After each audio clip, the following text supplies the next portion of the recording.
Welcome to Shanmugam IAS Academy. This is the daily current affairs quiz for 5th May 2021.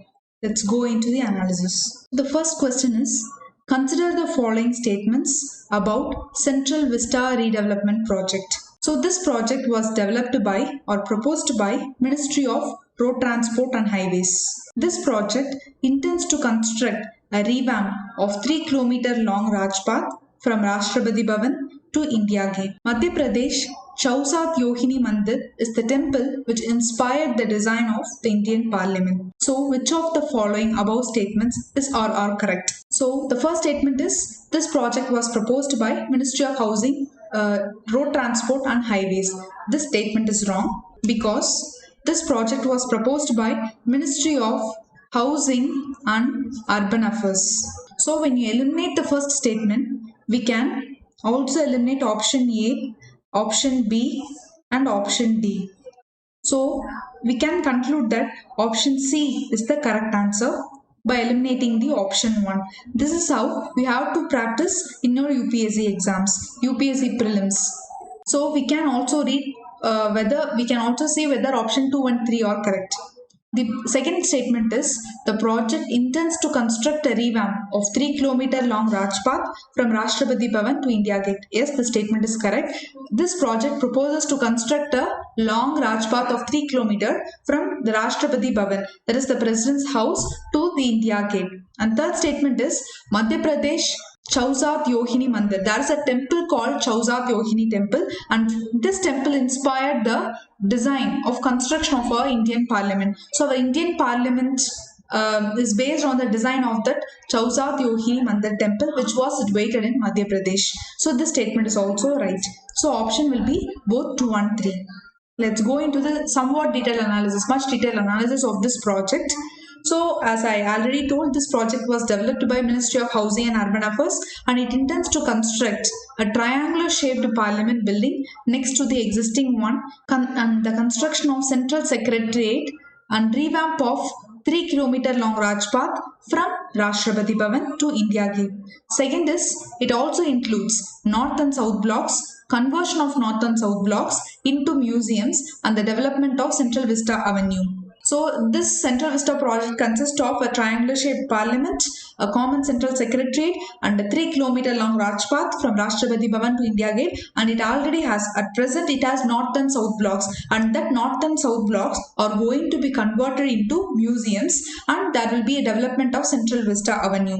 And the aim of this project is to accommodate various offices of ministries, because there are a lot of ministries and departments in the parliament, and each and every ministry are situated few kilometers away, and to accommodate all the ministries in one building, they are going to construct a common central secretariat, as I already told, and it is an 85-story building. And next, at present there are 3 offices, Nirmal Bhavan, Krishi Bhavan and Vigyan Bhavan, and these 3 will be demolished under this project. So this is all about the Central Vista redevelopment project. Let's go into the next question. Consider the following statements about One Health. It is an approach to designing and implementing programs, policies, legislation and research in which multiple sectors communicate and work together to achieve better public health outcomes. Second statement is One Health Center was established at Nagpur. Here, which of the above statement is or are incorrect? You have to keenly refer to the statement. Some questions they will be asking you to select the correct statement. In some questions they will be asking you to select the incorrect statements. Here it is which one of the following is incorrect. So the first statement is right, because One Health is about, what is meant by One Health is, in case of pandemic, let's take this pandemic situation. In case of pandemic, we need the support of the public, need the support of all the sectors in order to tackle the situation, which means we need the support from the doctors, we need the support from the biotechnologists, we need the support from the legislatures for implementing the policies and guidelines that we have to follow during the pandemic. We need the support of research analysts. So we need the support of all the sectors. We need the support of administrators as well in order order to manage the entire pandemic. So all the sectors, multiple sectors help is needed, and they have to communicate and work together to achieve a better public health outcome. So this is what about One Health. So the first statement is obviously right. The second is about One Health Center was established at Nagpur. They have said they are in this statement they told it was already established, but this statement is wrong because it will be going to be established in the near future. It was not established. It will be established in the near future. So the statement is wrong. So they are asked to select the incorrect statement. So option B for Bombay, only 2 is the wrong option. And there are 2 case studies I have mentioned here. One is the Kayazanu forest disease, and for finding out the source of this disease, the many organizations have worked together to find out the source of that Kayazanu forest disease, which is a example of One Health. And second one is about Nipah virus outbreak in Kerala. It's because of all the officials, all the sectors, they have worked together to successfully tackle the situation and to contain the Nipah virus outbreak. And it was only 23 cases. They have confined to 23 cases now. So it is because of that One Health approach. These 2 are the case studies of One Health approach and examples of the One Health approach. And let's go into the next question. Consider the following statements about liquid medical oxygen. So I have taken this question because in news in present day, because of that lack of oxygen supply in the hospitals. So what is the liquid medical oxygen? Let's go into the statements. First statement is, it is the high purity oxygen suitable for the use in human body. And second statement is, WHO includes this on their list of essential medicines. Third statement is, according to the Drug Prices Control Order 2013, LMO, that is liquid medical oxygen, is not placed under the national list of essential medicines. Here they have asked about the correct statement. Correct, we have to choose the correct statements. So first statement is right because yes, it is the high purity oxygen. So our human body needs high purity oxygen for breathing purpose. So this statement is correct, and liquid medical oxygen is one of that. Second statement is, WHO includes this on their list of essential medicines. Of course, this statement is also right. Yes, WHO included in the list of their essential medicines. And third is, according to Drug Prices Control Order. It is the order implemented by India in 2013 to control the prices of the medicines, to control the prices of the drugs. And according to it, what they are telling is LMO is not placed under the national list of essential medicines. And we, India, have a list of essential medicines, and what they are telling is LMO is not placed under national list of essential medicines. This statement is wrong because liquid medical oxygen is placed under the national list of essential medicines according to the Drug Prices Control Order 2013. So here they are asked to select the correct statement. Option 1 and 2 are right. So option will be A, both 1 and 2. The fourth question is, consider the following statements about GST, because some GST taxes were exempted for some of the essential products like oxygen import from other countries and other medical related products regarding COVID-19. So that's why I have brought GST into the daily current affairs quiz. First statement is, 100th Constitutional Amendment Act brought Goods and Services Tax Act into implementation. Second is, Article 279A provides for the formation of GST Council. Third is, Prime Minister is the chairman of the council. Which of the above statements is or are incorrect? They have asked about the incorrect statement. First is, 100th Constitutional Amendment Act brought GST into implementation. No, it was 101 Constitutional Amendment Act which brought GST into implementation. And another thing is, it was 122nd Constitutional Amendment Bill which proposed the GST. It was 122nd Constitutional Amendment Bill. In case they asked about bill, it was 122nd Constitutional Amendment Bill. After the president's assent only, it will be converted into act. So 101 Constitutional Amendment Act brought GST into implementation.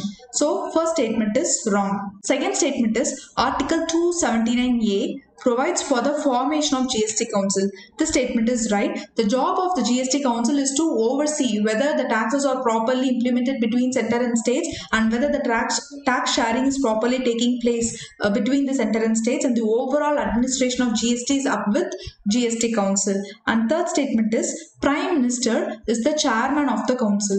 This statement is wrong because it was the Union Finance Minister who was the chairman of the council, GST Council. So here the incorrect statement is 1 and 3. So the option will be D. So first, if you how to eliminate the options is by reading the first statement, you know the first statement is wrong. You can eliminate option B and option C, and you will be struggling between option A and D, and from that, by directly reading the option 3, you will know that in case if you found out the option is right, you can easily choose the option D.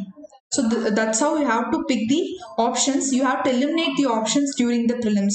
So you will not know all the options in the prelims. Only by elimination method you can arrive at a particular answer. So GST Council, it is a constitutional body under Article 279A. It makes recommendations to the union and the state government on the issues related to GST tax, and was introduced by the Constitution by 101 Constitutional Amendment Act 2016. So GST Council is chaired by Union Finance Minister, and other members or the Union State Minister of Revenue or Finance, and the ministers in charge of finance or taxation of all the states. It will also have members from all the states. And it is considered as a federal body where both the center and the state gets due representation. Let's go into the next question. Which of the following statement is false about the chief ministers? We have seen the chief minister elections, the MLA's elections in many states, Tamil Nadu, Kerala, West Bengal, Assam. So that's why I brought this question into the quiz analysis. The first statement is, there is no special provision for the appointment and the election of the chief minister in the constitution. Yes, this statement is right because chief minister is an MLA. He or she will be participating as an MLA participating in the constituency to win the election. There is no separate election, or there is no separate provision for appointment of a chief minister. Only let us take a constituency. This is, for example, this is Tamil Nadu. There will be many constituency, and the candidates will be participating in those constituencies, and the chief minister also will be participating. Who is the chief minister? Is the leader. For example, if a party gets a majority votes and they win the election, that is DMK and ADMK. Okay, so in this case, this time DMK won the majority, win the majority constituencies, and they secured the government of Tamil Nadu. So the DMK is the majority party in Tamil Nadu, and the leader of this DMK will be chosen as the chief minister. So that's why there is no separate provision for appointment and the election of the chief minister in the constitution. Second statement is, Article 164 states that the governor will appoint the chief minister. Yes, under Article 164 it states that the appointment of chief minister by the governor. Third statement is, the governor is free to appoint any person as a chief minister. As I already told, only the leader of the majority party can be the chief minister. The governor is not free to appoint any person as a chief minister. So this statement is wrong. Fourth statement is, there is no such system in the constitution that the chief minister should prove a majority before his appointment. Yes, this statement is right because let's take West Bengal. Here, Mamata Banerjee, she was the leader of the Trinamool Congress, and she didn't win in her constituency, but she has become the chief minister. How it is? Because she is the leader of the majority party, and she became the chief minister. And after or within the 6 months, so once assuming the charge of chief minister, chief minister, and within 6 months she has to get her elected within that 6 months, or else she has to resign the post of chief minister, which means there is no such provision in the constitution that the chief minister should prove a majority before his appointment. So appointment ஆகிறதுக்கு முன்னாடியே அவங்களோட majority வந்து காமிக்கணும். Chief மினிஸ்டரா பொறுப்பேற்கிறதுக்கு முன்னாடியே அவங்களோட appointment majority வந்து காமிக்கணும்னு வந்து தேவை கிடையாது. சீஃப் மினிஸ்டர் அப்பாயிண்ட் ஆனதுக்கு அப்புறம் அவங்களோட மெஜாரிட்டி வந்து காமிச்சா போதும். அதுக்கப்புறம் அவங்க திருப்பியும் அவங்களோட கான்ஸ்டிடுவன்சில வந்து பார்ட்டிசிபேட் பண்ணி அங்க வின் பண்ணி மெஜாரிட்டி ஓட்ஸ் காமிச்சிட்டாங்க அப்படின்னா she can continue as a chief minister. So அந்த 6 6 months time வரைக்கும் அவங்க சீஃப் மினிஸ்டரா இருந்துக்கலாம். within 6 months குள்ள அவங்க வந்து எலெக்ட் ஆகி காமிச்சிட்டா போதும். So that is what about the fourth statement. So here the option is C, because they have asked about the false statement about the chief minister. Next is the consider the following statements regarding production linked incentive scheme. So it is the scheme, it is an outcome on output oriented schemes where incentives will be paid only if the manufacturer makes the goods. Second is, this scheme will give cash incentives for 5 to 7 years and all the sunrise and important sectors as proposed to be covered under this statement. Both the statements are correct, so the option will be both 1 and 2. So this scheme is about giving incentives to the manufacturers based on their output, based on their performance. So that is what called production linked incentive scheme. And second is, they will be giving incentives for a period of 5 to 7 years and not for all the sectors. Some of the important sectors only be covered under this scheme. Such sectors are automobile, networking products, food processing, advanced chemistry, and solar photovoltaic manufacturing. Next question is, consider the following statements regarding the United Nations High Commissioner for Refugees. So this organization is for, it's like a grievance redressal mechanism for the refugees. So many people are migrating or migrating because of the torture in their own country to some other countries. So that's why such organization have been formed.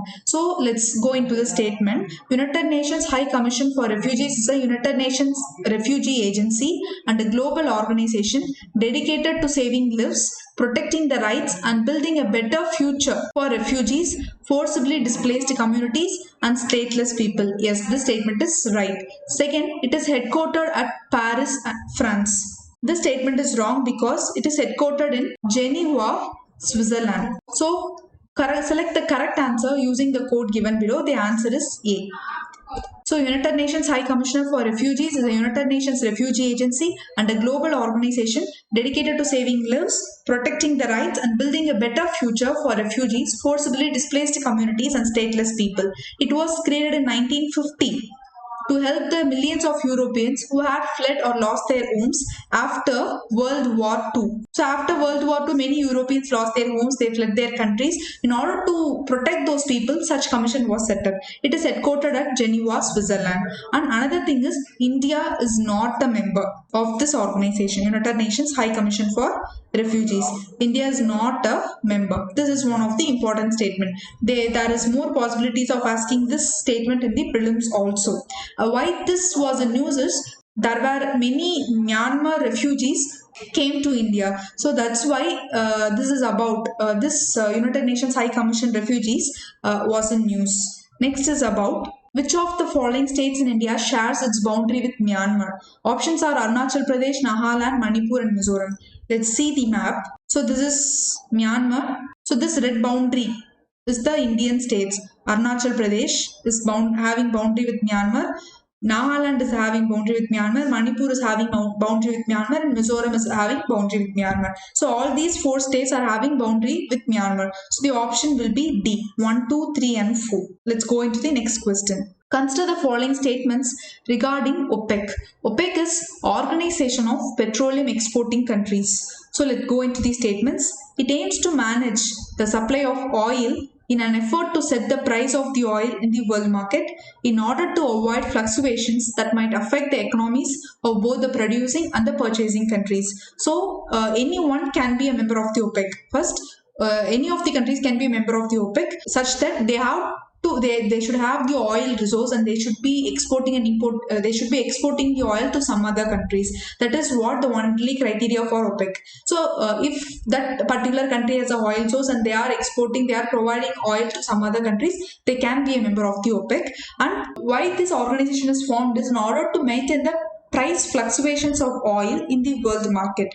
And second is, it is headquartered in Vienna, Austria. Both the statements are right. So option is C. So when it is an OPEC, it is a permanent intergovernmental organization. That is, it is formed between multiple governments or here Iran, Iraq, Saudi Arabia, so like that multiple governments are here. That's why it is called as intergovernmental organization. It was created at Baghdad Conference in 1960, and these are the founding members. Iran, Iraq, Kuwait, Saudi Arabia, and Venezuela. It aims to manage the supply of oil in an effort to set the price of the oil in the world market in order to avoid the fluctuations that might affect the economies of both the producing and purchasing countries. It is headquartered in Vienna, Austria. OPEC membership is open to any country that is substantial exporter of oil and it shares the ideals of the organization. So currently there are 13 member countries. These are the 13 countries of OPEC, and recently it was Ecuador, which is a country in South Africa, which came out of OPEC. They came out of OPEC.